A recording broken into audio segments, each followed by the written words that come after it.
All right, so what is a counterplan?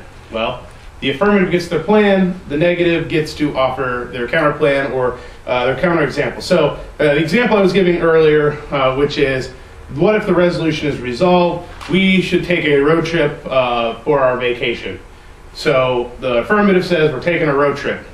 The counterplan could be like, no way, we don't want to be on a road trip. How about we fly so we don't kill each other in the car on the way? So there is, an additional benefit to flying.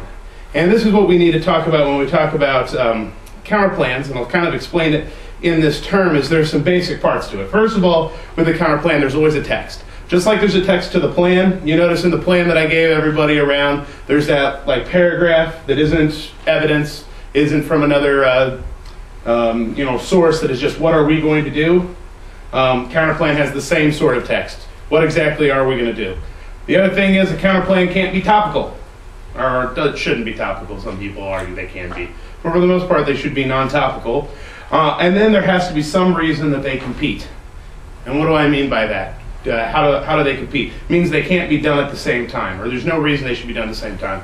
Because if there is, in that case, that means that the affirmative plan is good, and you might as well vote for the affirmative plan, and who cares if the counterplan is good? We're here to debate the affirmative.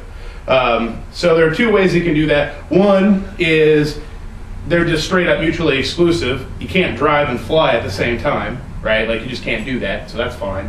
Or it can compete on what's known as net benefits, which is, even if you could do them at the same time, it would actually be worse than doing the counterplan on its own, as opposed to doing the counterplan with the affirmative. Now, this also leads to, how does the affirmative answer counterplans? They get these cute little things called permutations, and that's where they try to add the affirmative plan and the counterplan and squeeze them together. So if I was going to offer a permutation to the counterplan from road trips to flying, I might say, oh, no, we're not mutually exclusive. How about we rent a car and drive out and then fly home? All right, so that way we get the experience of getting to see the country, and about the time we're all sick of each other, we can hop on a plane and be back home, and we don't have to talk to each other for another week.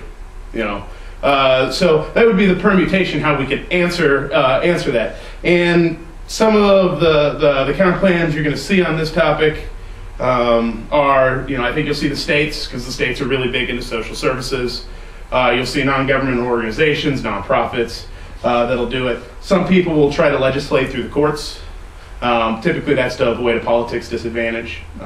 And then some people might run a Japan counterplan. Maybe Japan's really good at reducing poverty, and so they come into California and fix it or something. I don't know, I think that one's probably a little far off, but those are out there. And so that's just sort of a brief hit on counterplans.